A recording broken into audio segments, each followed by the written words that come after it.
Hey everybody, this is Rydo and we are back to another video game news live stream. Today is Monday, June 3rd.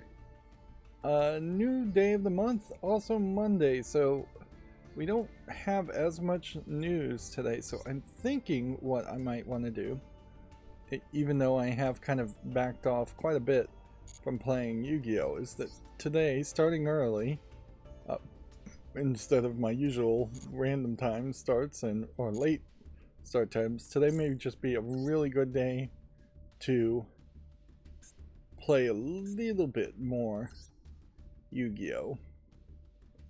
We'll start by opening some legacy packs here.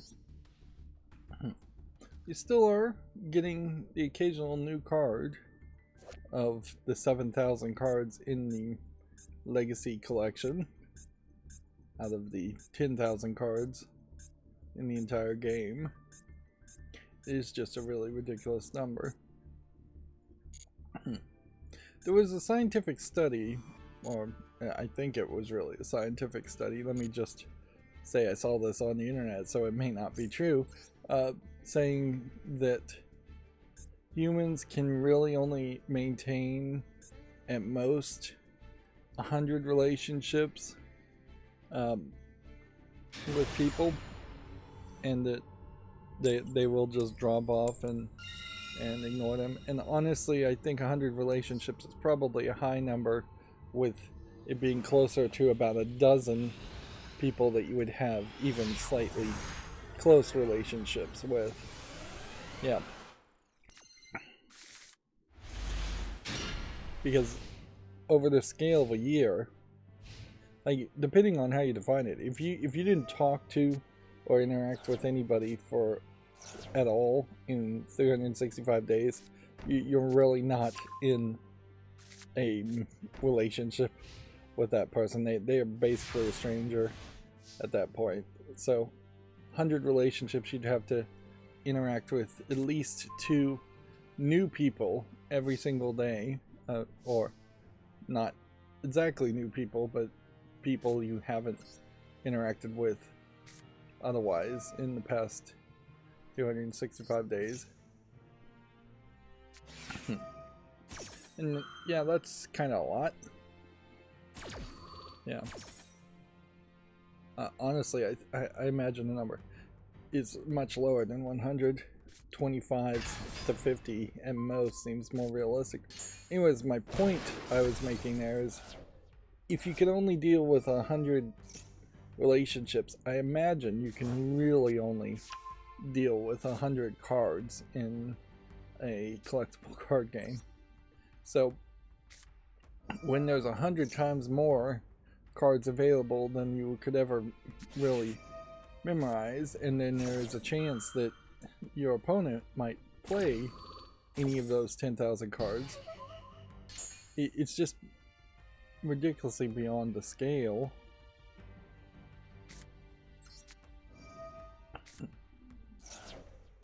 Yeah, and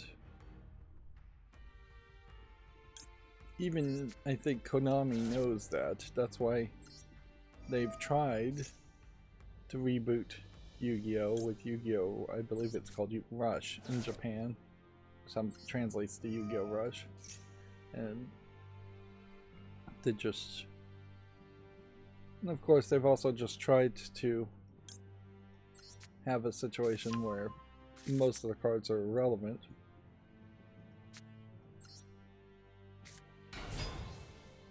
And I guess there's an interesting question to ask there as far as, should you plan for success or should you plan for failure when making a collectible card game?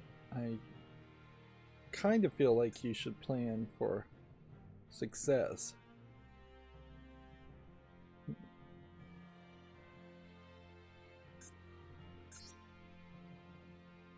Let's see.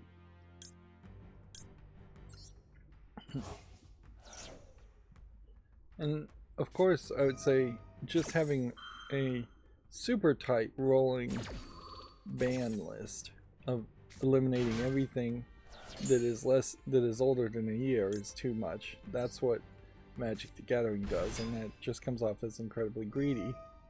But I could see a 5-year situation happening. I could see even a 3-year situation where only cards that have been released in the past 3 years are still acceptably playable. Maybe what you do on that aspect, I should probably have brought that one to the field.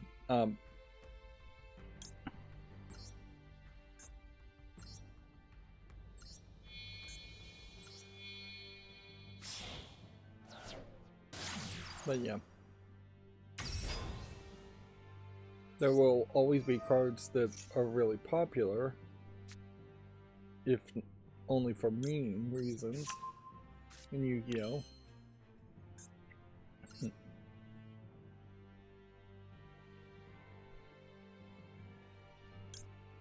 I kind of think what the move probably is to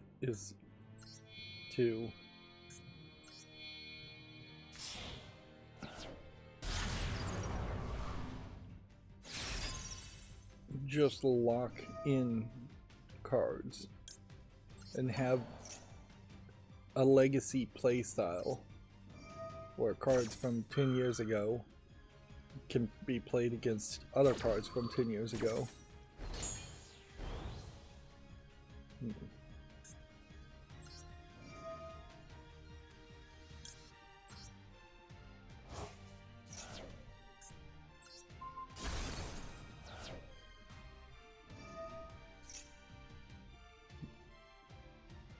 I still believe this is the first turn here.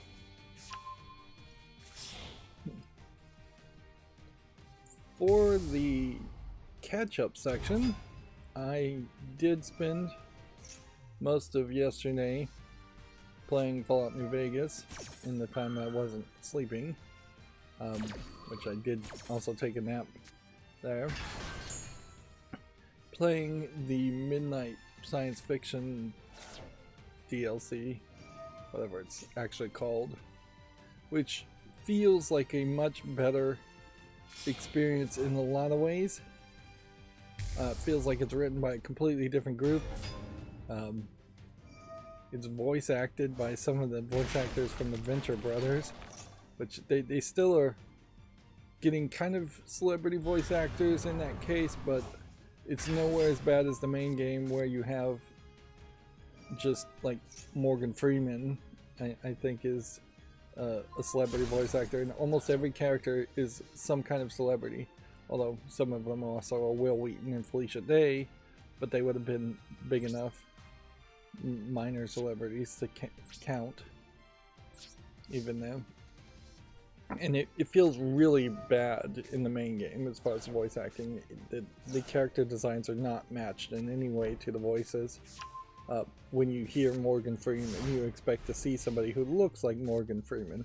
You don't expect to see someone completely different. But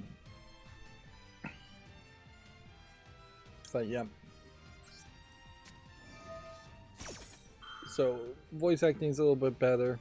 They still have some problems as far as the DLC, in that it is a heavy focused on science DLC that will straight up give you recipes if you can find them to make certain crafting books that would increase your skills, which really means you should do the DLC fairly early, although I've still yet to figure out how to find the raw materials needed to craft the book, so they may be fairly limited in that case also. I thought what I'm looking for is blank books. I thought taking the perk that would let you pick up damaged books and convert them into blank magazines would also give you the perk to convert the blank magazines back to books in the crafting bench. It doesn't actually work that way though. It crafts them back to pre-war books, which are not the same thing. And that really also goes to highlight some major problems with Fallout New Vegas and the Fallout games in general is that there's often 2 or 3 things that are very similar in name but different in the value they sell for, or different in the name and usage of it. Bent tin cans and tin cans. Obviously, you should just eliminate the bent tin cans and have only tin cans in the game. It would just optimize everything. What would also optimize everything is if you just installed a mod, which almost certainly exists, that would sort your inventory by value instead of alphabetical. That way you could, in the shops at least, sort it by value, and then you could very much deal with the high value items and not have to deal with things that are low value or garbage.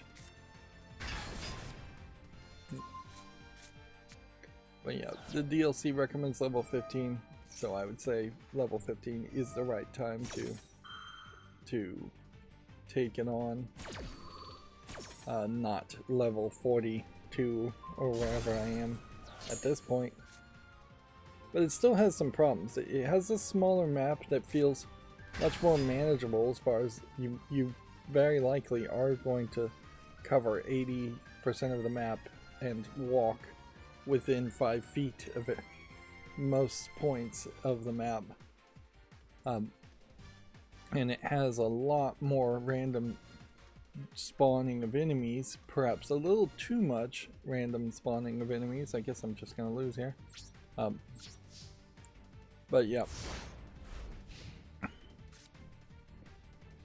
The random spawning of enemies give you specific enemies that have just more and more items in their inventory. A lot of it is garbage, but a lot of it is also crafting materials that you kind of need, but maybe you don't need it that much. It's a little confusing, but in the last 3 episodes, I've ended each episode being completely overburdened with 600-700 pounds worth of items that I can't carry, because I can only carry 250 pounds at most.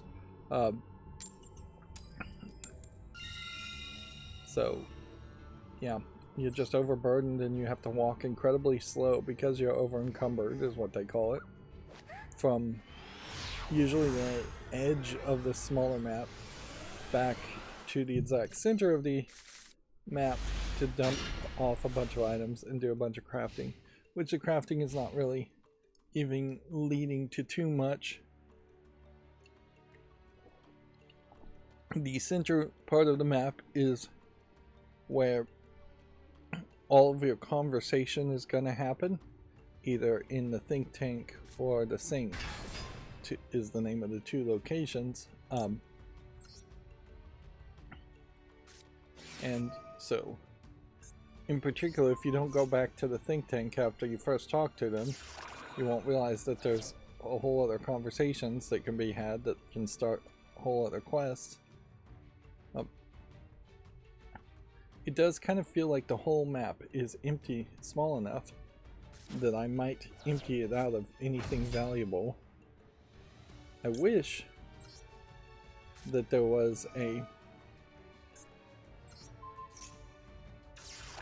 system to turn a lot of the other junk items into just raw materials. And that's certainly something you've seen in other games, where you'll have just like different raw materials. The game Prey, I think, is probably a great example of that. You get a bunch of items, and then you take them to recyclers to recycle them. I would argue that even having to take the items to the recyclers still led to being over encumbered a few times in Prey. The recyclers should just be in your Pip-Boy. And clearly, if I was going to make a new Fallout game, I would make a new Pip-Boy with a new menu, just really overhaul it, and there would be a text reader built into it that would read every single bit of text from a terminal or a book that you're not going to bother to have voice acted. And frankly, the technology is so good now, you could probably not pay any voice actors and have pretty decent text-to-speech that sounds like video game voice acting anyways. And that is perhaps one of the things, that's not really artificial intelligence, but that's one of the things that technology could revolutionize game development and make it, and also make some of the voice actors lose their jobs, unfortunately. But also, text-to-speech could have been done 5 years ago. It could have been very standard for everything to have text-to-speech in it. But it really just hasn't happened. And I don't know why it really hasn't happened. There is some dirty jokes, I guess is what you'd call them, in the DLC, the Midnight Science Show DLC, which once again just make the game feel like it's a little bit too mature in a few little sections. It would be edgy as far as these jokes go, whereas it would be interesting to compare playing something like Baldur's Gate 3, which instead has entire sex scenes in it and nudity, but it's being treated, or at least the attempt is to treat that with a much more mature overtone to it, whereas anything of the era of Fallout New Vegas is either going to come off as a complete adult game and somewhat sleazy, or it's going to come out as something that like a 17 or 18-year-old would joke about sex more than taking it seriously and treating it seriously. I hope what I'm saying is making sense here. And there is an interesting comparison, certainly to Baldur's Gate 3 compared to Fallout now. Perhaps it would be a better comparison to compare Baldur's Gate 3 to the next Elder Scrolls game or Elder Scrolls Online, but because then they'd both be kind of fantasy games. But mod support has just been announced for Baldur's Gate 3, and we'll talk about that in a second. So if all of a sudden we have mod support for Baldur's Gate 3, it'll be interesting to see what kind of mods get added to it. Generally, one of the things that I've come to realize is that while Bethesda games may have necessitated a revolution in more community-made mods for their games, the vast majority of the mods that are really helpful are just bug fixes and improvements to the base part of the game. They are not content mods that want to add a whole new region, a whole new character class, whole new storyline, whole new people, enemies and NPCs to deal with. When you do see something that is even slightly content based as a mod in Skyrim and Bethesda games, it's almost always an adult game content, adult sex content, that would be to such a niche, to such an extreme, that it really just couldn't ever be in the base game and won't appeal to the majority of players.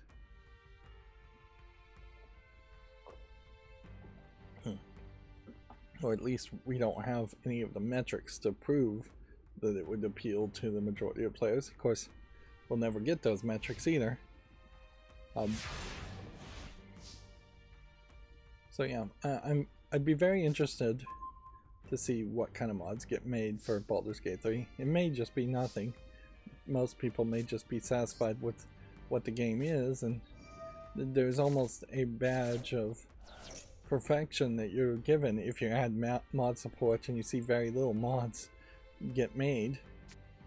Of course, I do need to still caveat the idea of mods, that to say people shouldn't make mods for other games. There's just too much wrong that's potentially going to go, too much that's potentially going to go wrong with a mod, in that somebody's going to file some kind of DMCA to take down the mod, and or something else is going to happen fairly weird.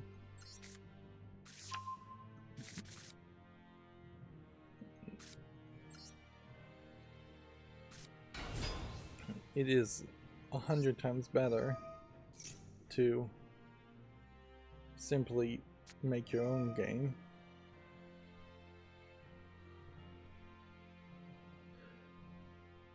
than it is to make something that is going to be reliant on somebody else. And even if it isn't a copyright DMCA issue or some other form of like denouncement from some kind of official source, you are potentially just going to run into that same problem of having updates occur that would break mods, or just straight up the removal of a mod support after adding it. And it is also an interesting question as far as like, when do you add mod support? Like, should you be planning that from the beginning? Or is that really just a statement, if you did add mod support from the beginning, that you plan on doing less work than should be done on the game yourself? I remember with the whole snap level design, I think it was called snap something, for Doom, there was a lot to be thought about there as far as what they were offering and whether people would really engage with it and use it. And at the end of the day, I don't think too many people did use the... I think it was fairly late to the party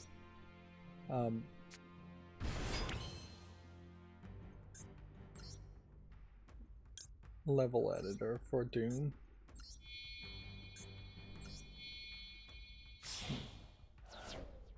And inherently, I guess Doom has just stopped being anything that that you would even consider a multiplayer game. And yeah, we are very much at a different place these days where you can just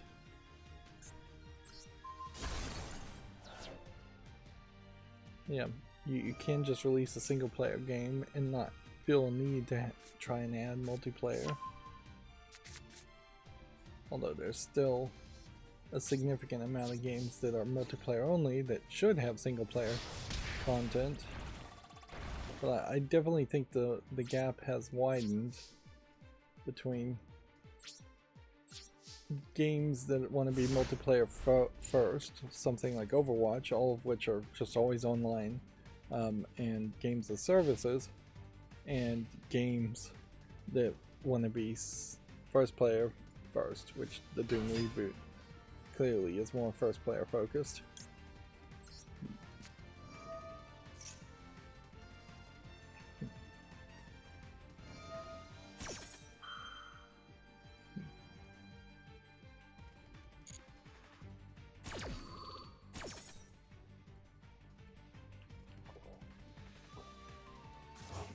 Let's see. Do I have... what else do I want to talk about? I feel like I did something else.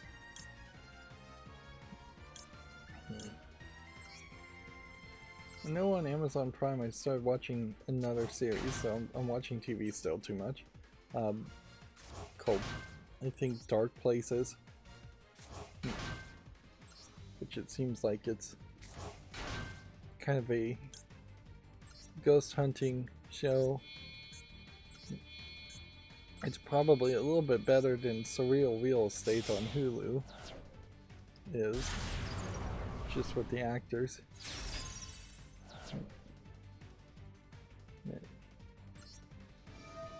It interestingly, I think, is going more African in its storytelling, so a different cultural approach to telling stories about ghosts and witches and possessions.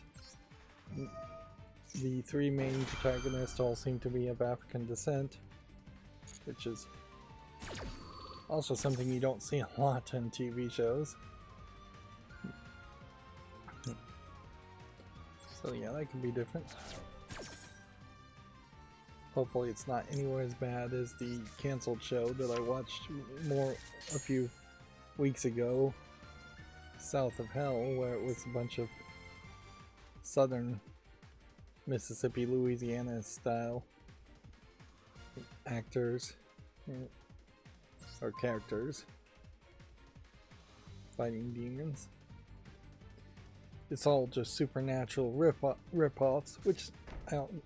Oh yeah, I did see there seems to be more rumors of a Supernatural reboot,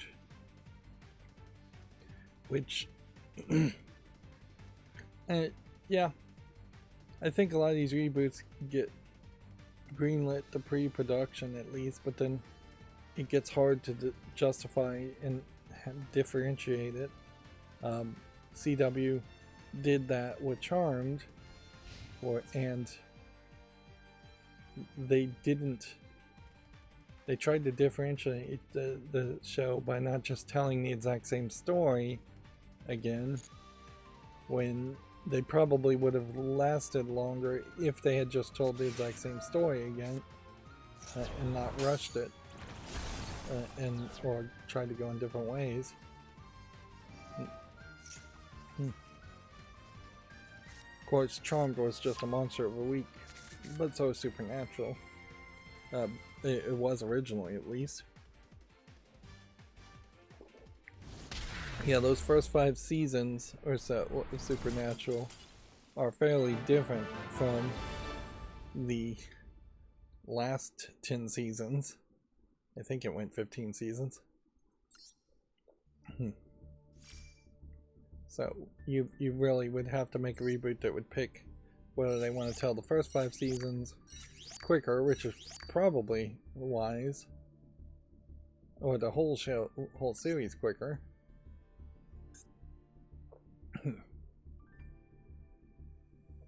I swear I must have done something else. Well, what I've done, I guess, well, on top of playing the 2 already somewhat overwhelming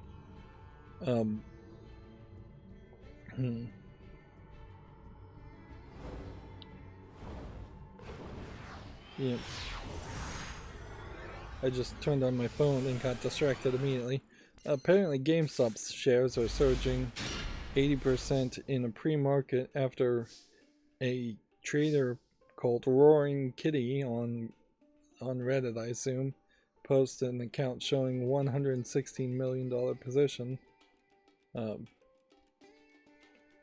But yeah, so the game stonks still going on. Feels like a year, slightly over a year later, I believe, is when it happened. But yeah, the point of me looking at my phone and distracting myself is I'm still playing Tinkafuma. It's about to update with some new content. I'm still playing Memento Mori. It's been updated with some content. But then I got really distracted and I installed New York Times games for Wordle just to see if I really wanted to do Wordle. And honestly, it's a pretty terrible experience that I'll probably uninstall fairly quickly, because New York Times is just constantly locking some very basic games behind a annual subscription they want you to pay, which is asking way too much. And I'm not even sure you get the New York Times paper for this process, which if you're paying what they want you to pay, let's just see. And they lock the crossword behind the subscription. So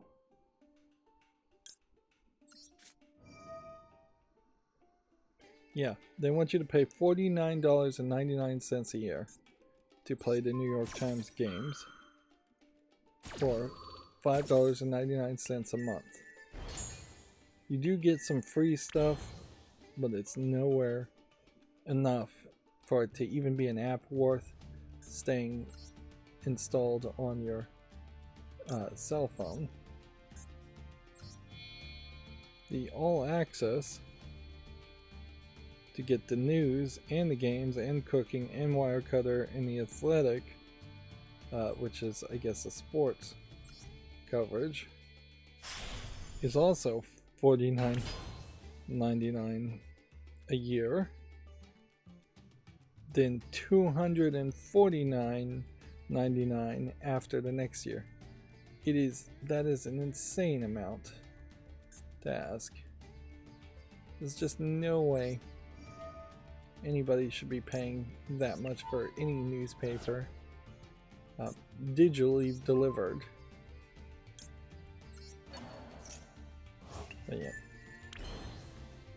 So yeah, the New York Times, New York prices, I'd definitely say.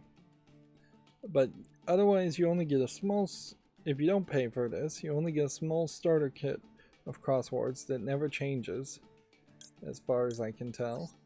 And you don't get, like, even yesterday's crossword for free or last week's crossword for free. You get a game, one game you can play maybe twice, called Spelling Bee, which has letters in 7 letters in the honeycomb position, and you have to spell words with whatever the letter in the middle is, which isn't terrible but not really great. You get Wordle, which you play once per day. There are no past Wordles to do. You get a word game I kind of liked called Connections, but all of these you can get free versions on Android, free knockoff versions. And certainly that explains why New York Times tried to take down like thousands of Wordle clones at one point. They have a free crossword called the Mini that usually is only somewhere between a 5x5 and maybe a 7x7. So I find the mini crosswords actually a little bit easier to solve because it's just asking a little bit less. But in general, I just don't have that level of general knowledge needed to solve crossword puzzles anyways. You have 3 levels, easy, medium, and hard of Sudoku. But it is just Sudoku. It's not any variant of Sudoku. And basic Sudoku is very boring. Their interface is not particularly good. And yeah, I couldn't even manage to finish half of the ones I played with because it's just like, this is just the boring parts of Sudoku that's not worth really playing. There's another game called Letterboxed where you have 4 edges of a box with 3 letters each, and you have to create 4 connecting words, a chain of words where the last letter of the first word has to connect to the first letter of the second word, last letter of the second word has to connect to the first letter of the third word, and last letter of the third word has to connect to the first letter of the fourth word. And you can make more than 4 words in the chain, but the goal is to make 4 words and use all 12 of the letters, which are in sets of 3 for each of the edges of a square. So it's slightly complicated as far as what you're trying to do. And then there was kind of an interesting game called Tiles, which it seems like every day there's just a collection of symbols that like are made up of sub images, sub symbols, sub glyphs, whatever you want to call them, and you're trying to match one of the glyphs, one of the sub parts of the image, exactly with another sub part of another collection, another tile, and then whatever gets matched between those 2 tiles gets removed, and you're trying to create the longest combo.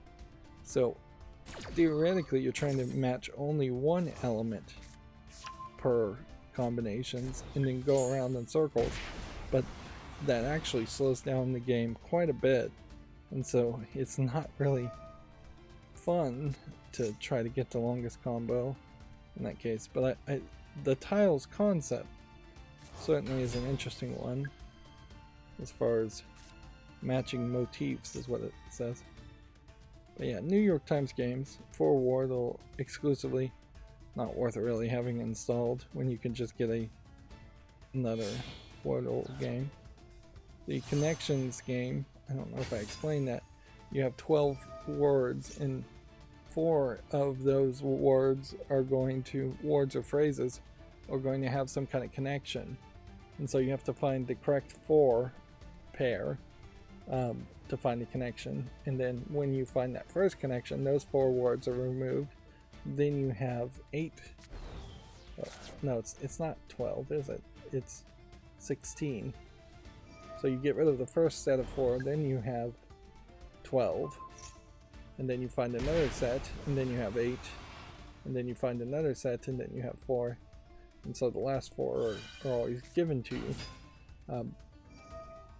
And their connections are cryptic, to say the least, sometimes.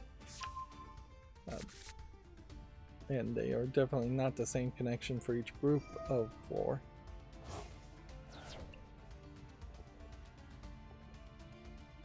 So for example, you might have something that is hand, finger, nail, pinky, and yeah, you also, and that would be your connection of 4 for the first connection. It's things on the wrist, or parts of the human body.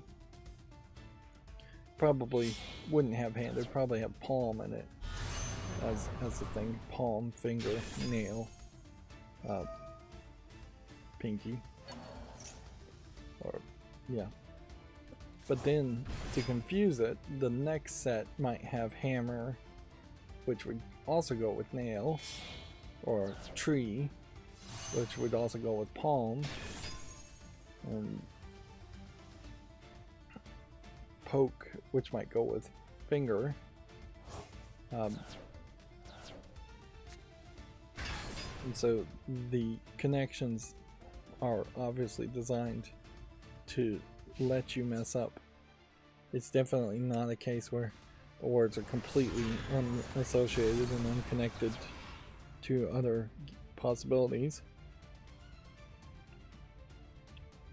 So yeah, while I was goofing off with that, I also decided to install the Publisher Clearinghouse app, which I think is an older version of the app, where PCH Plus, I think, is really the app you would want to install first by default. And then I also had installed PCH Lotto, which is all the same account for basically the same reasons, and PCH Slots and PCH Sword Master, which I'm trying them all out to see how good they are. All of these are apps that, by playing them and watching their ads, unless of course you have an ad blocker that works, will give you entries to the Publisher Clearinghouse giveaways.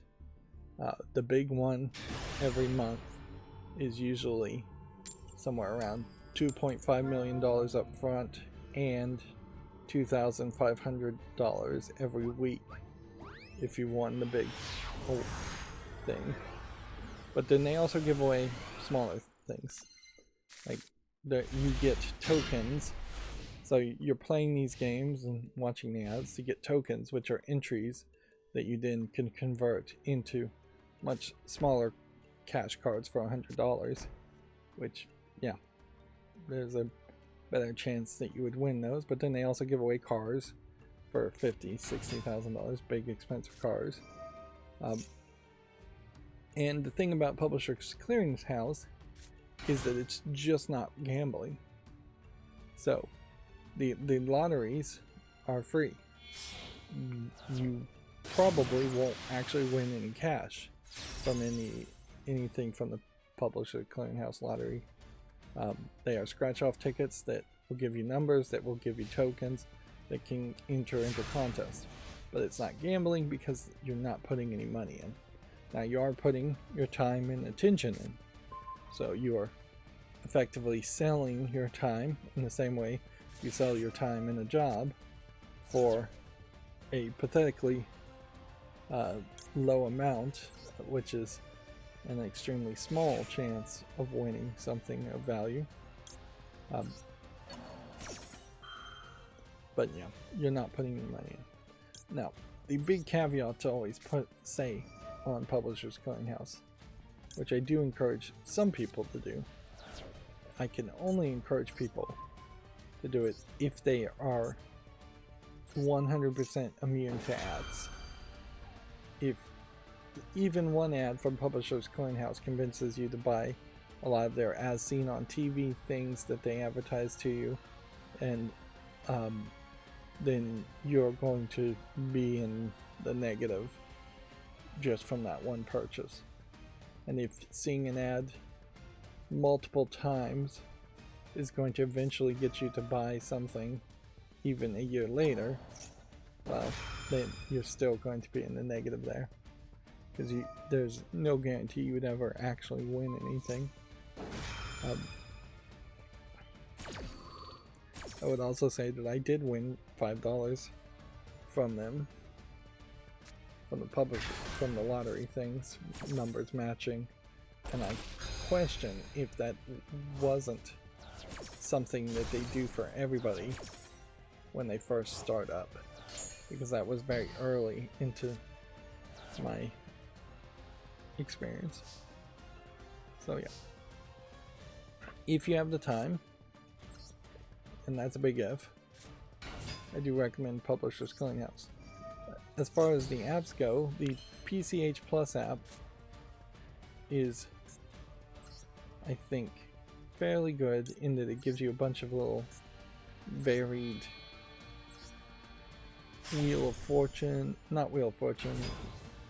Price is Right style games.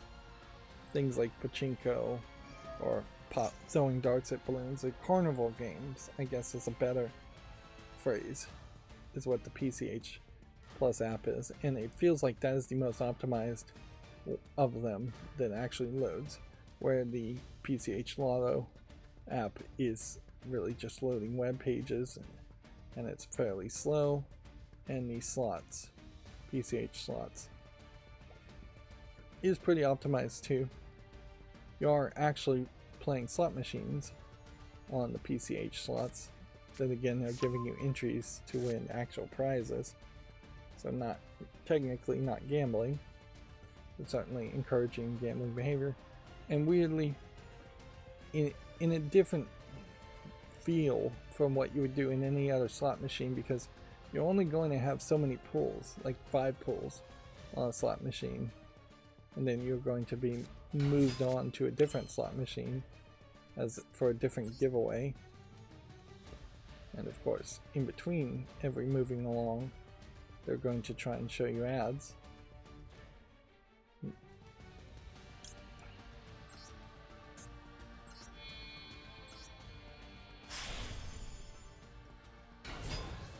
And the Word Mania one has several interesting word games, but there are 3 of them.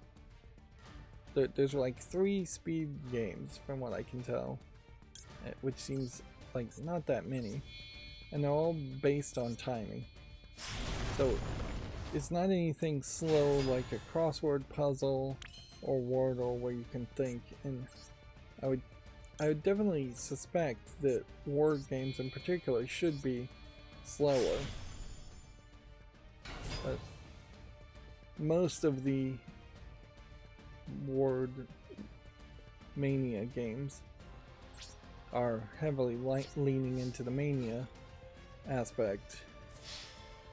Probably so you don't just spend an hour solving a crossword without any ads showing up.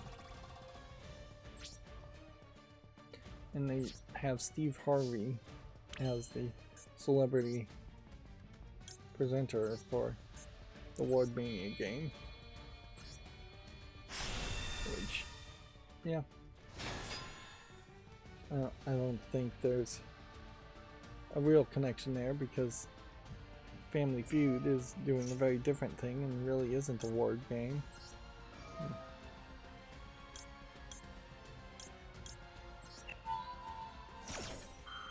So yeah, I guess that's a long way of saying that I've been distracting myself with a bunch of other things when I haven't been playing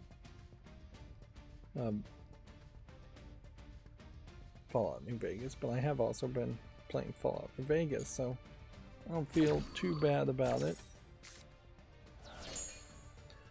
I'm in a weird position at the moment, for today at least, with my car being broken, but if it gets fixed fairly quickly today or tomorrow, then I suspect I'll be back to the weird position I was in before, which is to be in the middle of what is a long-running, now I would call it, is gone from a medium crisis to a low crisis that is just getting annoying more than anything.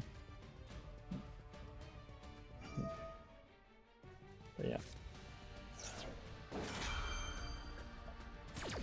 With my car being broken, I get a bit of respite there, and that I can just legitimately cancel appointments and doing other non-YouTube things. I ordered a dehumidifier, and then just a flash thunderstorm happened when the package got delivered, so ironically I kind of needed a dehumidifier to dehumidify my dehumidifier, but yeah, it came in yesterday on Sunday, weirdly enough, and it has an oil compressor in it, so you have to, it says in several places, if it's tilted more than 45 degrees, you have to wait 6 hours before turning it on to let all the oil go downward. Which I'd have to assume that other things, like refrigerators, either don't have oil compressors like that, or are so incredibly big that there's just no way it would ever be tilted 45 degrees for them to worry. But I do have it on now, and so now begins the experiment as far as how big is the tank, how efficient is it going to be, how often am I going to end up having to change the tank. It does have a continuous drain, but the hose is not like a garden hose thread connector. So yeah, if I was going to try to get it to drain out somewhere fairly far, the hose I have is maybe 3 feet long and pretty crushable, so I was thinking I might squeeze the hose outside so it would just drain outside under the crack of a door, but I'm not sure that would really work. Yeah, most residential houses don't just have floor drains where you can drain water. So yeah, I'm not really sure where you would drain it.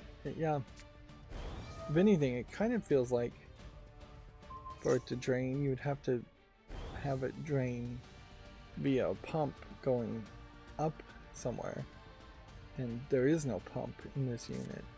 I'd seen some basement ones that had pumps in it, and I wonder if, as far as dehumidifiers, you need one that just has a pump in it always. But yeah.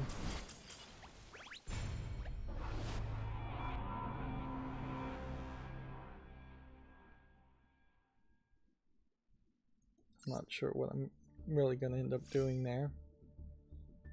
You don't want to really just drill a hole in the wall. That would be crazy. So, at the moment, I'm just going to see if maybe I get lucky and it's just changing the tank out, draining the tank once a week. But I've also heard people doing it multiple times a day.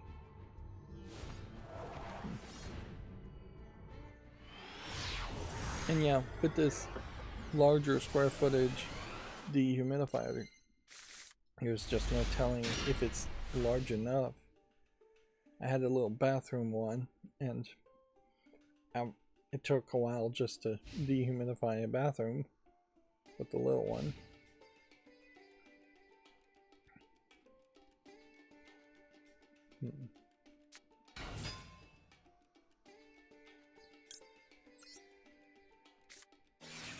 Yeah, and I don't know what else I've been doing. I've probably been shopping a little too much, too. Particularly now that my car is broken. Didn't save up for that unexpected emergency. But there was a slick deals for vegetable seeds that would be handy to have some non-GMO heirloom seeds if you needed to grow some vegetables in an emergency, which a lot of people financially are probably in an emergency, so growing your own vegetables would be a pretty good thought.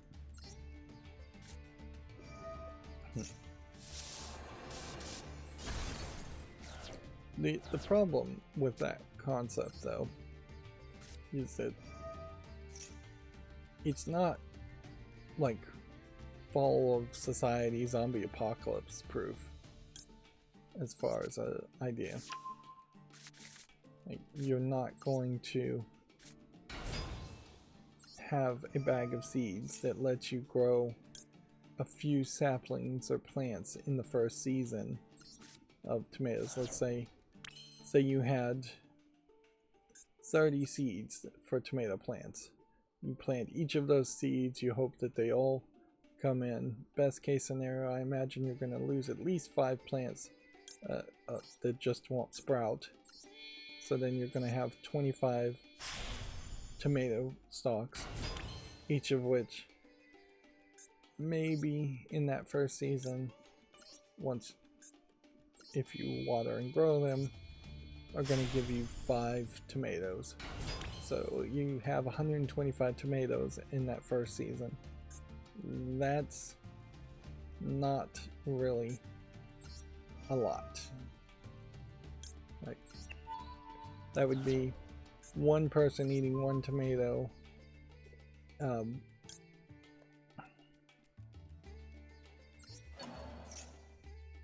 every other week for a year. That's not making spaghetti. That's not making ketchup. That's not making any marinara or anything like that. From those 5 plants, because they're heirloom seeds, you could take all the seeds from those tomatoes, and there's probably 100 seeds in a tomato, let's just guess a number. So then you could, in that second season, expand your production of tomatoes quite a bit, assuming your entire crop doesn't get wiped out at some point. So always you'd want to hold back some seeds. That's going to take a lot of work, a lot of fertilizer, a lot of water, a lot of care, just to grow tomatoes alone.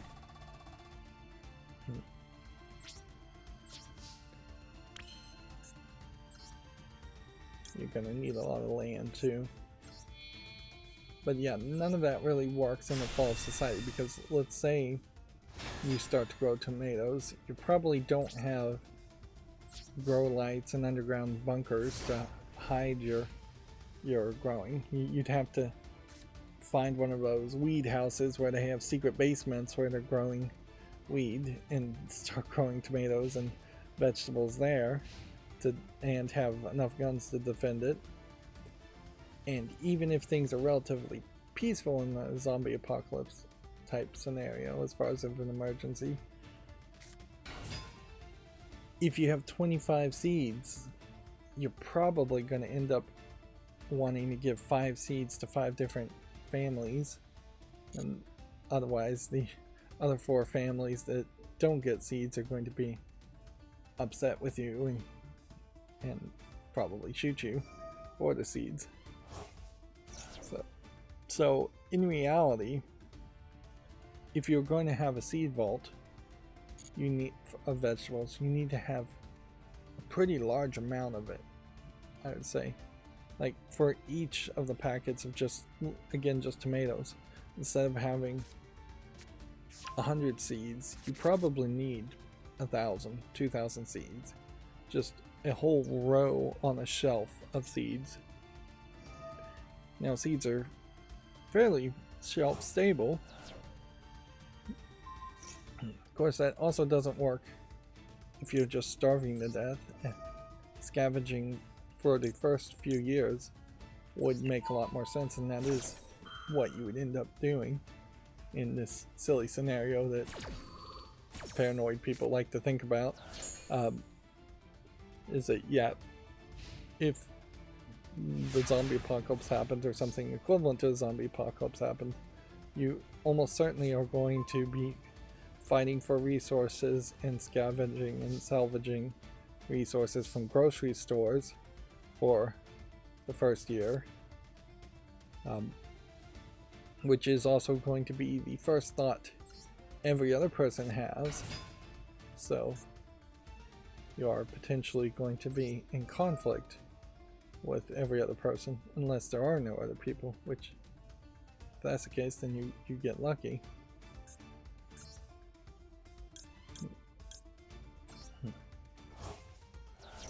But yeah, in that whole period of time, you would eat the most perishable things first from grocery stores, and then work your way through the least perishable things as you are also trying to grow fresh vegetables. The good news is, in a zombie apocalypse, you're probably going to have no working sewer system, so you'll have plenty of fertilizer, but that can very well cause major sickness and sanitation problems, and there are also dangers of growing certain types of foods, like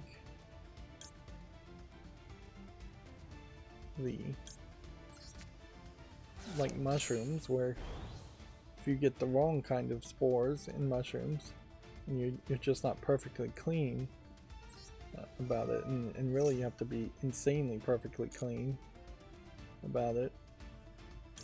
You will grow the wrong mushrooms or grow mold.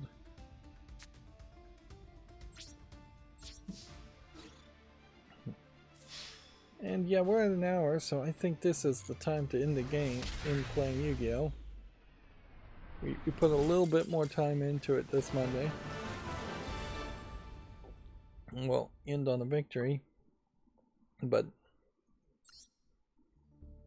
I don't know if the victory is really helping me enough, because we are just at rank 4 silver, and we will have other distractions eventually, festivals. It certainly doesn't feel like it's just really easy to jump up tiers at silver and get back to gold and get back to potentially making it to platinum. Let's see, we'll go and receive everything as far as the daily quests go.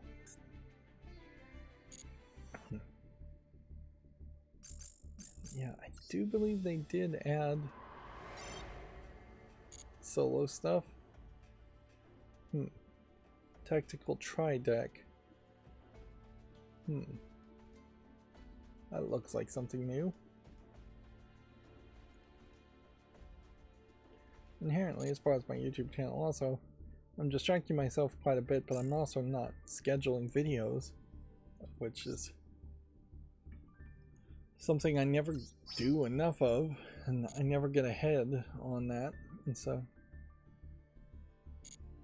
yep, that's annoying. It's also a little surprising, like my how-to video that I put out has gotten like 10 views in the past 5 days or so. I was thinking that it would be a lot more, and it may just be that it's starting off slowly, but there is just maybe a case that it really did crash, putting it out at the absolute wrong time like I did. The Summer Game Fest put out its trailer, and I don't think I have it to show, but I'd say check it out. One of the things about it is it does seem like there is much more of a 2D anime focus in that trailer than what I feel like the Summer Games Fest has done before. The Summer Games Fest hasn't been terrible about excluding 2D games or more Eastern games, more Japanese style games, but they definitely haven't focused much on that, unless of course it's Death Stranding and Hideo Kojima, who's a personal friend of the Summer Game Fest, and Jeff Keighley. But yeah, having some Dragon Ball show up in several spots definitely makes it feel like they are maybe out of other Western games that can even be announced, and so they are going to go more Eastern, or maybe they are just trying to balance it out more. I think the Summer Games Fest is happening in about a week. I would assume that a summer sale on Steam is going to happen in the next few weeks. I probably won't be able to afford anything there. And yeah. So, otherwise, there's really not a lot of news. So let's go with the big news story quickly here. The Video Games Chronicles says that the UK retailer Game is ending its reward scheme next month. Players have until the end of July to redeem earned points. Which, okay. I don't know if it was particularly a good reward scheme. I can speak to the GameStop reward scheme and say that that one is pretty bad. You have to buy quite a lot of games, usually at a fairly high price at GameStop, to get enough reward points to get a few coupons that would remove like $5 from the price of the next game you buy. Every other reward is not worth even mentioning as far as the GameStop power up plan or whatever it's called. A Google employee is reportedly behind a number of leaked Nintendo announcements. The individual is said to have accessed private videos on Nintendo's YouTube account. Interesting. So, first of all, who should have access to private videos on an account? It would have to be somebody who should be on like the trust and safety side of things, somebody who could look at videos to make sure there was nothing offensive on it. But then you would also think that YouTube would have to have a video be flagged automatically first before somebody looks at it. Yeah, it sounds like YouTube doesn't have the level of security it should have. Of course, there is a possibility that like Nintendo videos would get flagged or counter flagged and watched for a pre-approval to be whitelisted from being claimed, and that's why somebody would be given access to look at it. It's an intriguing thought, but at the base of it,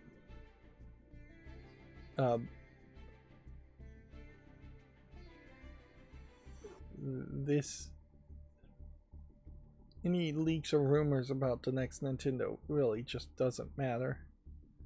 Nintendo is going to announce whatever their next big thing is going to be, and then we can react just as easily then. It just seems to me like this is part of a bigger leak of Google internal database tracking thousands of potential privacy and security issues reported by employees between 2013 and 2018. Which inherently, yeah, if any of these leaks were leaked, you're talking about the information that was leaked between that period, that 5-year period, nowhere close to now. So there's a timing relevancy issue certainly for this article too, in that it really isn't that relevant, and the headline certainly doesn't make it seem like they're talking about leaks from 6 years ago. It makes it seem like they're talking about leaks that would have happened much more recently. So, and inherently, if these leaks did happen and they were in a database of the Google already knew about it, I would assume they probably have done something to fix the security and make it more difficult for random employees to look at somebody's private videos.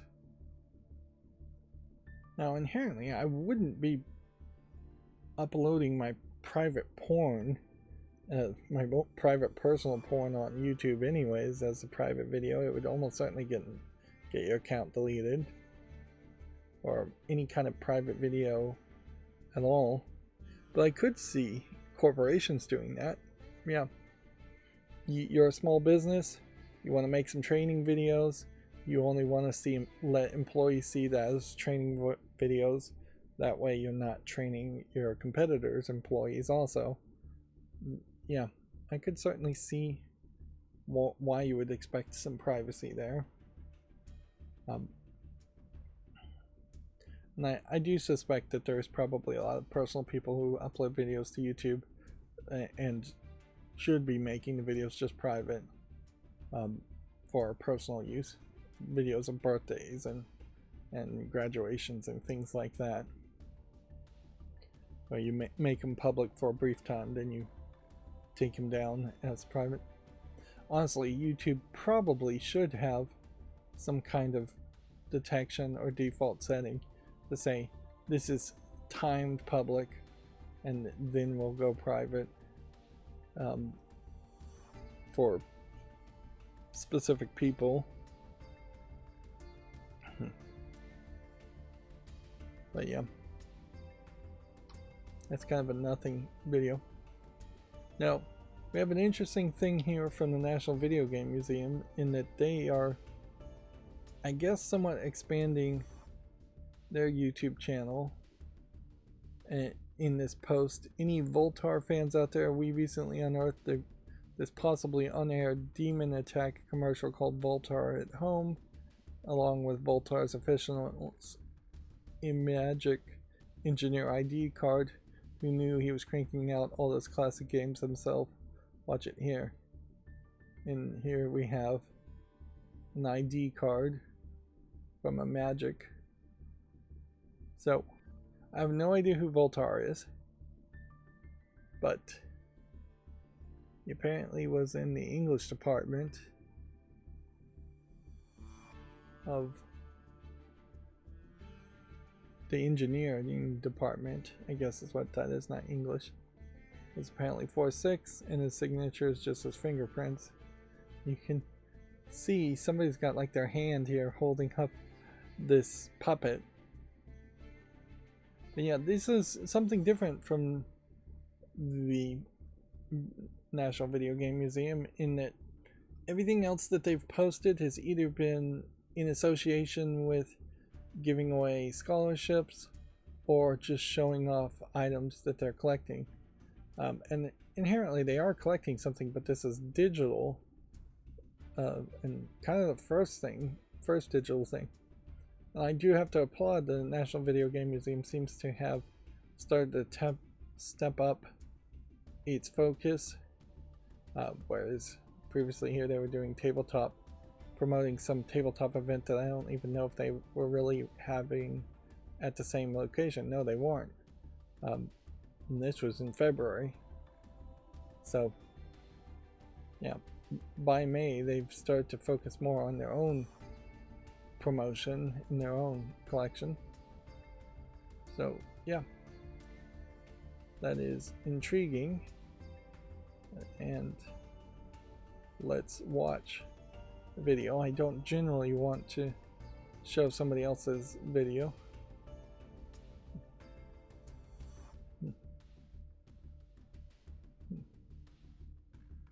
Yeah, I imagine you're not hearing the audio here, but I am. So this is Atari 600 and other first generation. So it's like some kind of advertisement for a game called Demon Attack that's on several of the first generation consoles. And you can see this is been watermarked when it's uploaded, and one would hope that they've got somebody fairly professional to grab this footage, but this definitely looks pretty bad. The question I guess to ask is the blur on? Yes, it is. So if we take the blur off and look, you can see a fairly sharp watermark, but this still does look like this is likely a video that was on a VHS. Yep. So yeah, I definitely think this is probably a VHS transfer to digital, and hopefully somebody has a better copy of this than what is just here. Of course, quality here is not going to change much. Okay. But yeah, I've never heard of this Voltar character. That's not super surprising though, because in fairness, I imagine there's a lot of gimmick characters that people tried and didn't succeed. It's not really a case that Mario and Sonic just came out of nowhere. It was pretty common for all toy companies and technology companies to try to have some kind of gimmick. And puppets certainly were a big thing before CGI was viable for everything. Video Games Chronicles says that the PlayStation VR 2 PC adapter is coming this August. However, it disables numerous headset features, including high dynamic range, headset feedback, eye tracking, adaptive triggers, and haptic feedback, which means it's going to be quite lackluster, and it doesn't feel like Sony has done a good job here. Maybe they put a lot of effort into it, maybe they didn't. Of these, there's nothing really stopping you from having HDR. Headset feedback, okay. At that point, if you wanted headset feedback, you would have to treat it like a game controller, which is what you would treat it like anyways. Yeah.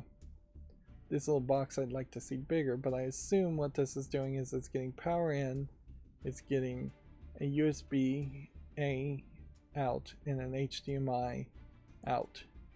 And the video with HDR could certainly go through the HDR. The USB-A should treat the controllers like a controller, and with that there should be some rumble features of some sort that could be supported.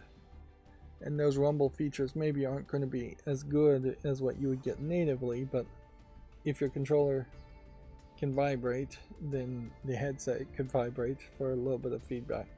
Now, I have no idea if it's a case that this headset has several vibrators around the rim of the headset to give you different directionality in the feedback, and potentially have vibrators in each of the controllers. That would be a lot of vibration at that point. Now, as for adaptive triggers, there's really no reason, if that is the technology I think it is, for your triggers to not be able to send an analog signal as far as just how much they've been pulled. And then eye tracking would probably be the one that needs the most support in programming. But if all the eye tracking was happening in this box or in the headset itself, it wouldn't be impossible to simply have the eye tracking act as yet another analog stick. A left analog stick, L2 analog stick, L3 analog stick, and then your left eye would, while being tracked, act as a analog stick going around up, down, left, and right. Right eye as a different analog stick, up, down, left, and right. These are not impossible to address technical issues. This adapter is going to be $60 for its lackluster effort. It's going to be compatible with DisplayPort 1.4, which is pretty old at this point. Feedback other than rumble will not be available when playing on PC.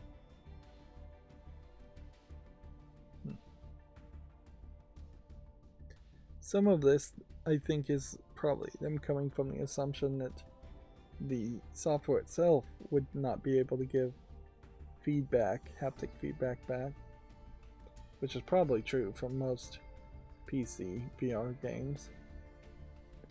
But also, a lot of this feels like it is just Sony being lazy. And this definitely isn't convincing, I think, a lot of people to get a PSVR 2 or use their PSVR 2. Even the Bluetooth here is kind of old.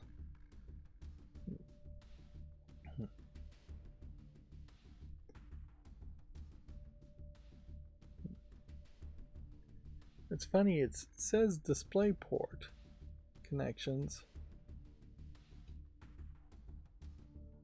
but I would think that that looks more like an HDMI connection, although they're similar enough that it's easy to mistake one for the other. Cyan has put out their trailer for Riven, which will be now available on June 25th. Let's see. You want to go full screen with this and take a risk? So it looks very much like it's the same Riven as before. It's just now much more pretty, and I'm not sure I recognize that puzzle. That may be a new puzzle. Am I expecting anything? No. What's interesting there is there's a book, and pretty much in Riven there were no books, no linking books, because you were trapped there. You have a CGI character for one of the main characters.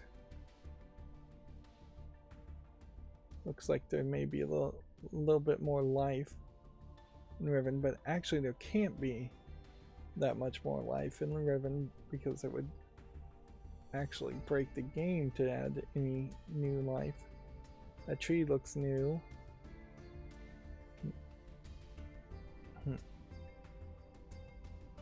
Interesting, it has this weird stylized swatch. So yeah, it looks like Riven, but as someone who has played Riven recently, I'm not sure there's anything new there that would have convinced me to play it. Just better engine.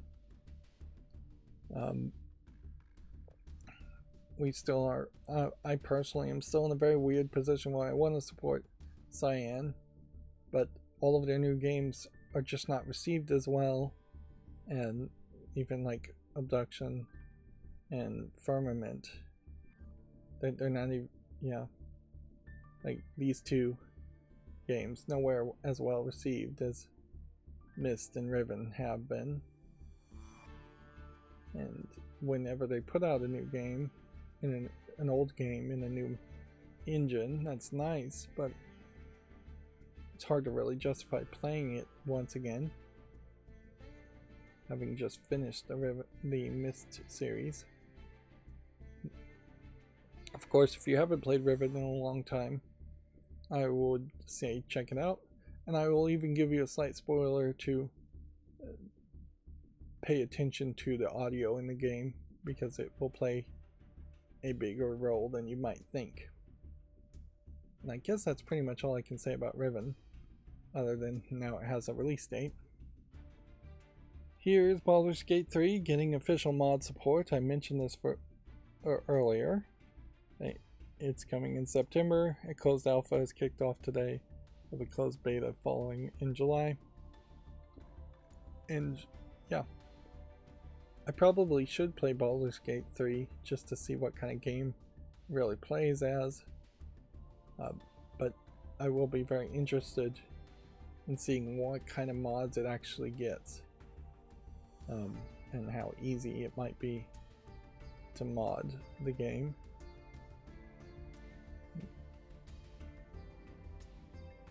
Inherently, there is a chance that Baldur's Gate 3 would just become the new Skyrim and replace Skyrim. There's definitely room for people to abandon Bethesda and play something like Skyrim that is just way more modern and just as easily replayable.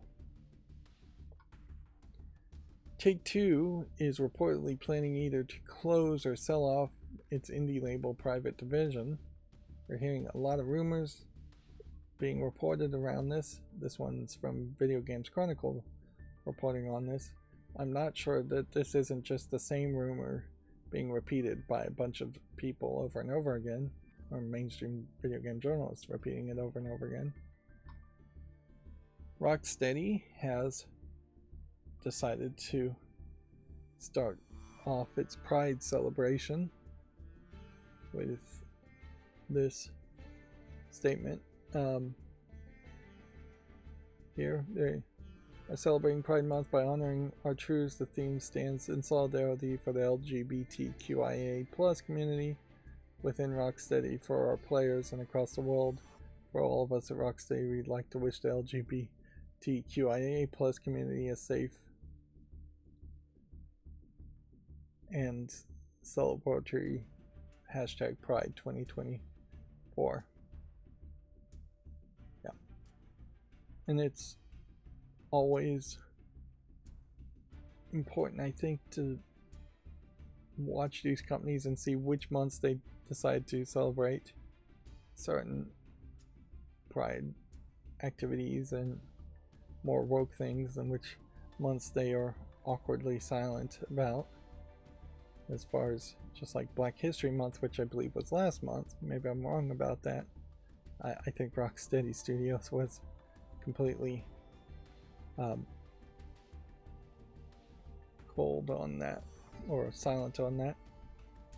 And then it's also important, even if they earnestly do try to support everything they think they should be supporting, or just everything in general, for each month having its own celebration, national month of this or that, Rocksteady as a game developer, it's not really doing much at all. Suicide Squad, Kill the Justice League as a game, total garbage, and I would definitely prefer them to fix that game than tweet about Pride Month if the two are mutually exclusive. And I certainly would like to see them hire more people or celebrate people in Pride Month that they actually are employing and supporting, which video game companies don't want to do that, because then they'll get called out for the next round of layoffs that they have. But yeah, it is very noticeable that when they are virtue signaling, it's always just a simplistic tweet externally looking outward.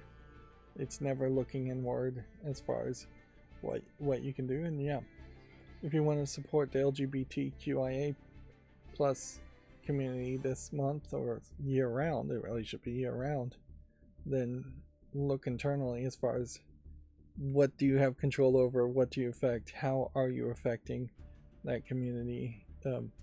Are you doing something that is helpful? Are you possibly doing something that's negative and not realizing that it's negative? Are you inherently just making people in your life tokens? This is the token gay person that I know. This is my token trans friend, things like that. Or are you treating these people like actual human beings with a wide personality and wants and needs, who happens to just have one of those orientations? But yeah, there definitely should be something more to say about Rocksteady Studios. They should be announcing a new game, or they should be announcing a plan to fix Suicide Squad. Here is GameDeveloper.com with the same headline that does report that Take-Two will either sell or shut down the private division. This is all originally coming from IGN, I think. Neil Druckmann is still in the presses, saying that their studio will not be a Last of Us studio forever. Studio head says there are multiple single-player projects in development. One would assume there should be after the success of Last of Us, particularly considering how Last of Us 2 went in a bold direction that wasn't as well received. It definitely would make a lot of sense for them to make other kinds of games. I don't believe, though, that they're going to go back to making Uncharted games ever. And I would suspect that they have multiple single player projects that are going to play very similar to The Last of Us. Last of Us is another game that would be an awkward comparison to something like Fallout New Vegas, but it's not completely separate either. Last of Us takes a much higher focus on telling a story, a much higher focus on having linear encounters with enemies, whereas Fallout New Vegas is a giant open world in its story. I think the main story in New Vegas is pretty lame. It's pretty badly written. It's a very old game, but it's not emotional, and it's not mature, which is what I think they thought they were doing. And honestly, I think the Fallout series really should just be more comedic and silly. So that would further separate it from something like Last of Us. But yeah, there is definitely a parallel. Last of Us TV show did really well. Fallout TV show did really well. It'll be interesting to see how much the success of those two TV shows influence any future games from the developers of those games. It's already likely influenced Bethesda to rush to make a new Fallout game of some sort. A spin-off Fallout game probably would make the most sense. You could make something smaller, more linear, quicker. Get it out but before season 2. Yeah, having finished the entire main story of New Vegas, I just can't imagine anybody who watched the TV show would appreciate playing New Vegas for 100 hours and getting a fairly pointless ending, which is mostly what I got. Like, the credits tell you what happened, but if you don't find certain missions, or if you make the wrong choices, those credits can be incredibly annoying, as far as just telling you did the wrong thing or you missed an entire mission. And there is no New Game Plus in New Vegas, which, if you're going to install a mod, New Game Plus would probably make a great mod to have, so that you could start with all your stats at a certain level and see what being overpowered from the beginning of the game really is like. GameDeveloper.com, I think, is apparently expecting June 3rd through June 7th to be some downtime, and so they've decided to make a cooking week, which is very weird. I've never seen this before, as far as putting out, I guess, editorials around cooking game genres, which I don't know what games they really could even be talking about, because there's very few cooking games that are, well, I guess I've not played anything that is really focused on cooking except for Battleship Brigade, but I would like to see a really hyper-realistic, nicely animated cooking game succeed. But most games that have cooking mechanisms, like Zelda's cooking mechanism in Breath of the Wild, are lackluster and boring. Fallout New Vegas' cooking system is frustrating in that you can't cook unless you find a hot plate effectively, or a campfire. Hot plate in the DLC that I'm playing. And when you get to the campfires, you never have the right ingredients to cook something. At least Zelda lets you throw random things together and cook a mistake, at least. But yeah, I kind of question whether you can do a week on the cooking genre. Inherently, cooking is work, and I just don't know if anybody wants to do that extra work in video games. It's just not an exciting experience in most cases. Yeah, Battleship Brigade is a great example of that, where they have to add an entire hack and slash gameplay mechanic to the cooking just to make it somewhat interesting. And then Sony has also said that Astrobot is more than 4 times the size as Astro's Playroom, which Astro's Playroom was mostly a demo of features that the new controller, dual stick controller, could do.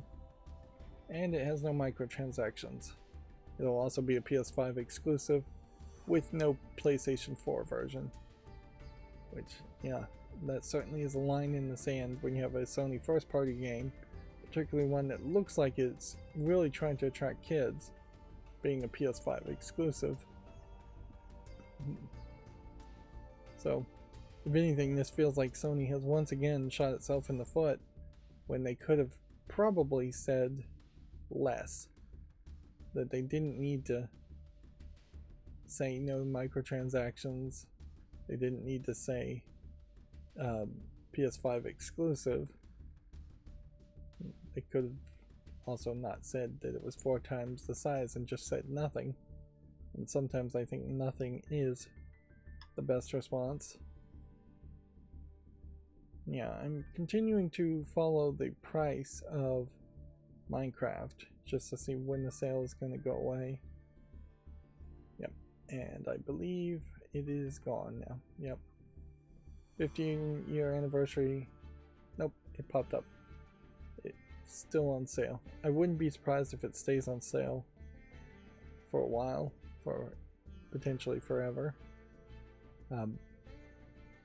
And it just never really goes away. So now it's time to go through all the games on Steam. I'm gonna do things going forward a little bit differently now, in that when I'm looking at games that are on Steam, if they are on the follow list already, I'm probably not going to make another YouTube short on it. And if they happen to already be reviewed and on the follow list, if they don't follow the metrics needed to be put into the wish list and they're reviewed negatively, I'm going to take them off the follow list. Or they're reviewed negatively, I'm going to take them off the follow list. So the idea here is that that'll clean up the follow list a little bit better, since my follow list cleanup macro is broken and I haven't spent any time trying to fix it. Although in most cases I am not going to run into something that is coming out of early access, which would be the only real reason it would be listed as releasing today.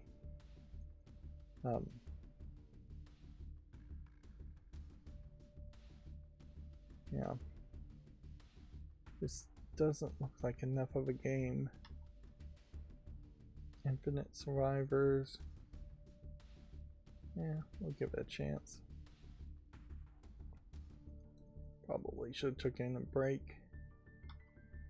too.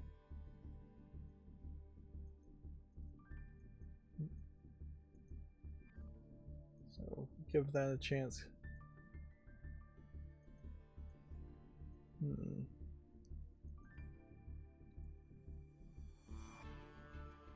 This is going to be one of those cases where I'm going to end up wanting to rush to the end of the episode, which is not a terrible thought. It's still an issue where if I was really wise, I would only stream late at night, because I'm always tired after a stream, and I always just have this personal permission to not do anything more on the days I stream. And yeah, making it the last activity of the day, I think, makes some sense. I'm gonna give this horror game a chance.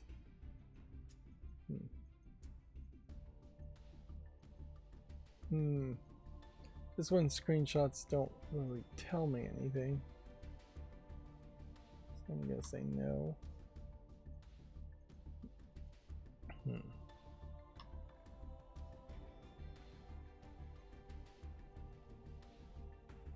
And I think this is also no. Taxi Rush Prologue. Seems like it's a crazy taxi clone. I'm not gonna promote the prologue. Grapple Flowers, nothing. Fishing game, maybe.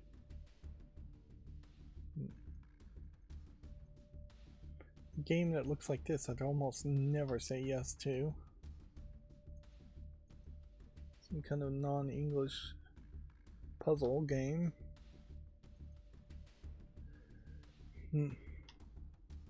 We may not see very many high quality games today just because of a potential Summer Games Fest or a potential Steam Summer Sale.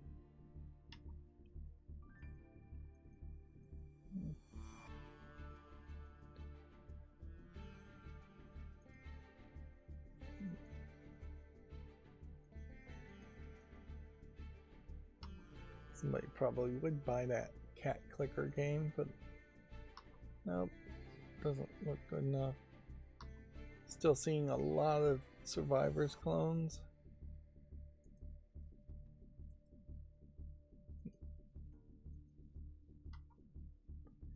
Guess that is the deep thought. It certainly is. As I am now just trying to recover getting more views after changing the title of my streams, how could I make another big change at some point in the distant future? This looks like this is a Lego type clone game. Yeah. How could I make a big change in stream always at like 8 or 9 in the evening? That's gonna be no.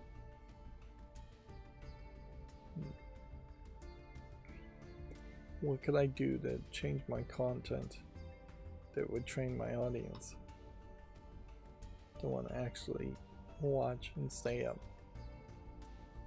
I don't know if there's much I can do. Like, inherently, I've had a lot of people come into the comments and then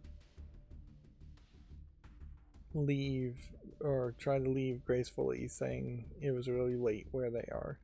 And since I don't want to call my fandom dishonest, I'm going to assume that they were being truthful. And so I have leaned into the idea of trying to stream earlier.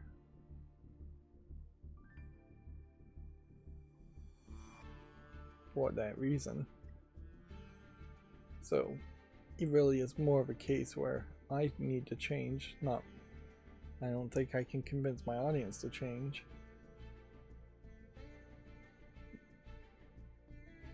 I definitely could have started later today.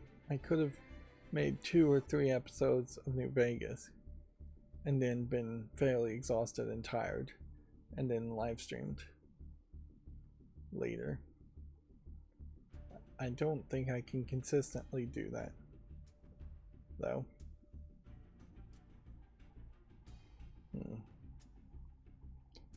Multiverses here, we can see is in the 31 position.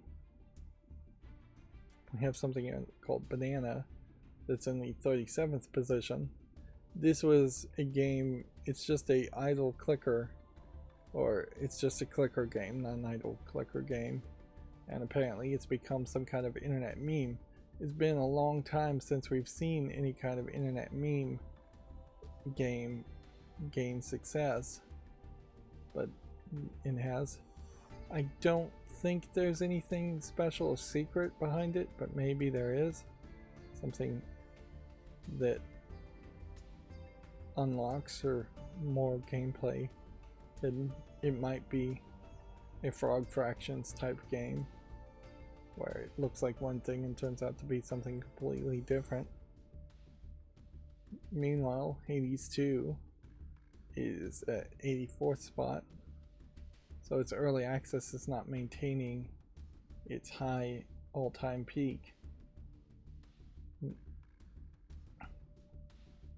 But yeah, Banana might be the only new game recently that's even succeeded, and it's not high enough though yet to even make it onto the charts. Now that I've lowered the number of games to even look at on the charts, you can see an overall general upward trend today, which, yeah, that may have more to do with just the weekend than anything else. But yeah, no big changes amongst this group. And arguably, maybe the big changes that I need to look at are elsewhere. Arguably, I may just need to make a different chart completely that would subtract the previous day from the current day and find a difference for each one, and then the things with the biggest difference, we could track that, and that might be more helpful information in the long run instead of just having a flat number of players, because it certainly would tell me a lot more about Counter-Strike 2 if I saw Counter-Strike 2 dropped by 50% of its players, or gained 400% of its players, and that would symbol a big change in enthusiasm. Whereas having, say, 142,000 players one day and then 155,000 players the next day doesn't really mean that much. So yeah, if I ever had free time, I'd probably want to make a new chart.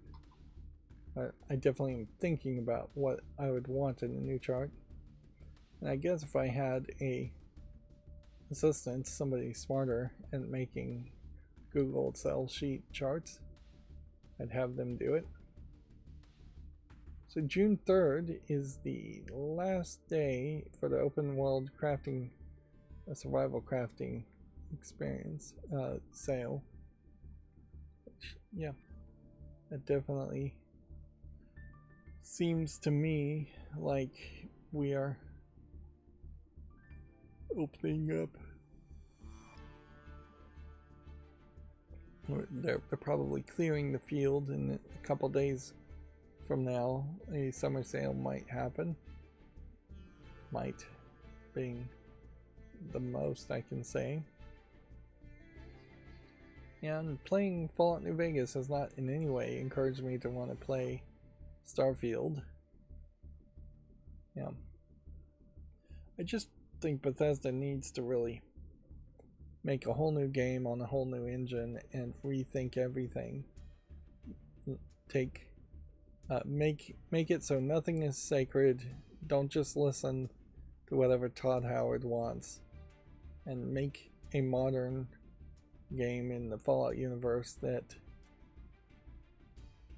would play a lot better and a lot faster, or if not in the Fallout universe, in the Elder Scrolls universe.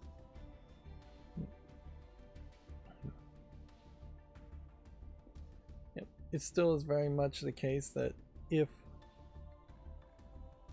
there is a summer sale and the Steam Deck goes on sale, I will be in quite the quagmire at this point.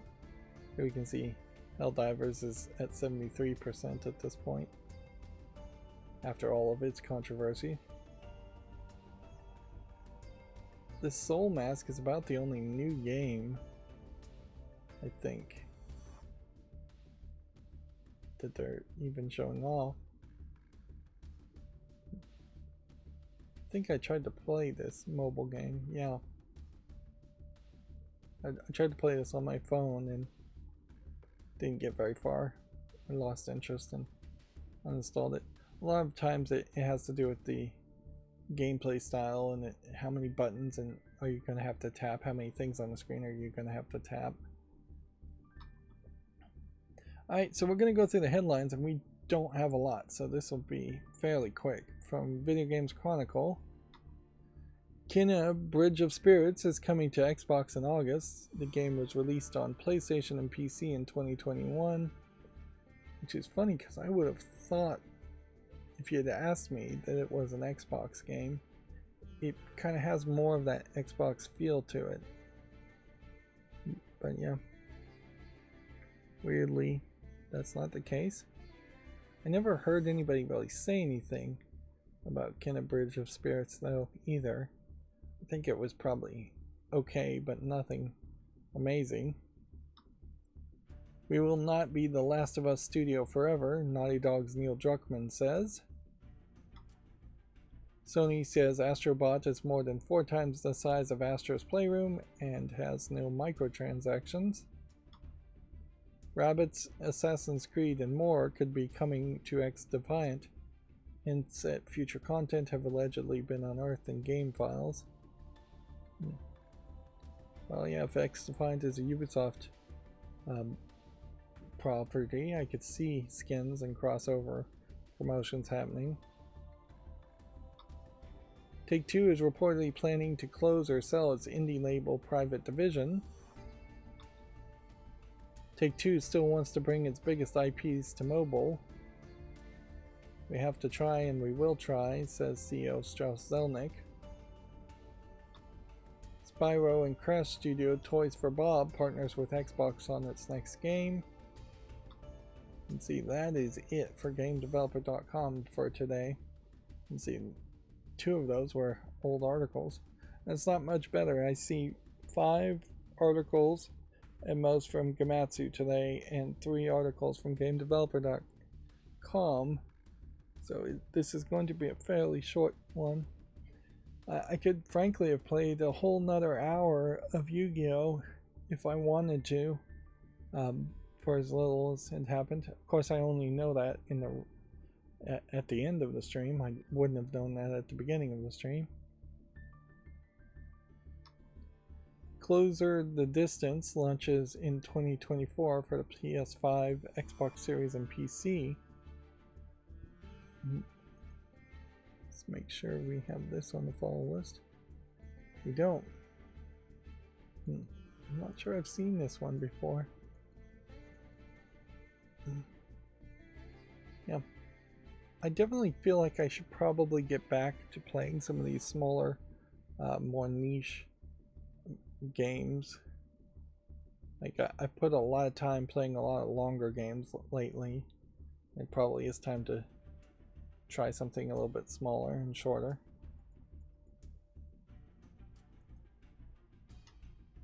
Lexing Man launches August 13th.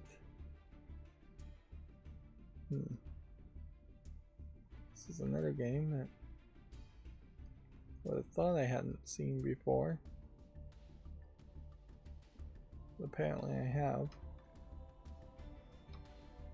Kena Bridge of Spirits is coming to Xbox One and Series on August 15th. I kind of feel like the way they are depicting Kena here is as slightly older than the way she was depicted originally. Maybe they've even changed the model somewhat.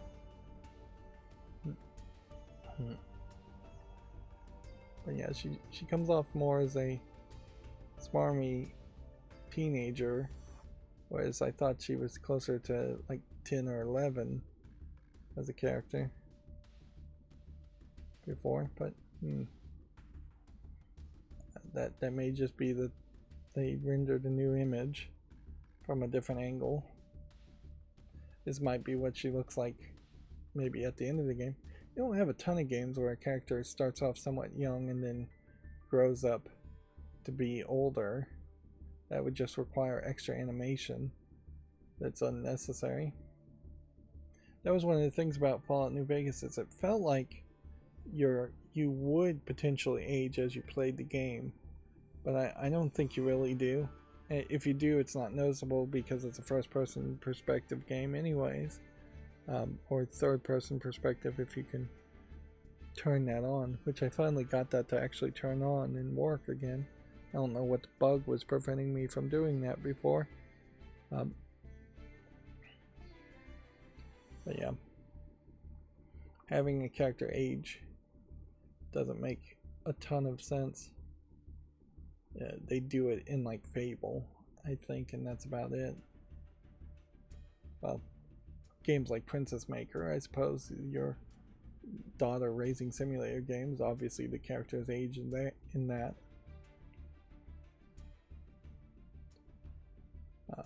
You don't even really see a lot of characters aging in between games, sequels and such. Even the Dad of War, Kratos, it's kind of surprising to see him age between the reboot of the God of War series and previous God of War games. Moving on. Corsair's Battle of the Caribbean launches in 2024 for PC, 2025 for PS5, Xbox Series, and Switch. It seems like the PS4 and Xbox One versions are no longer planned. Do we have a Steam link? Not yet. I would kind of like to see just what this is.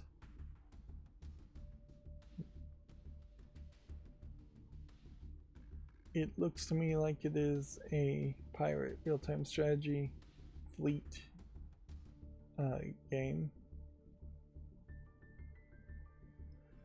Which, yeah, if you're going to make a pirate game, that probably is the best way to make a pirate game. Control several ships, have them constantly on the move. And then if you're going to have boarding and fighting, make it more of a real-time strategy, top-down type experience. Either that or just tell a linear game of a character who happens to be a pirate and not try to have any seafarer fighting. Toomba Special Edition launches August 1st for the PS5, Switch, and PC. Later for the PS4. I'm pretty sure we've already put this on the fall list. Yep. And see that was all the news we have. And even if I had waited, say, another 5 to 8 hours from now before I started streaming, I wouldn't have had that much more news. So we have 3 articles at most from GameDeveloper.com, and then we'll be done for today. There's a report that Take-Two will either sell or shut down Private Division. Welcome to Cooking Week. Now notice that this Welcome to Cooking Week is being labeled as news from GameDeveloper.com when it really is not news. Like, you can't be a news reporting site and create your own news that is just an advertisement for a themed week. Bloober's team publishing deal with Private Division has reportedly been gutted. This was an older headline. Yeah, that's gonna be the end of the show. There's nothing else really to say or do, so as always, I ask you to like, share, subscribe, comment, and keep on watching. Thanks.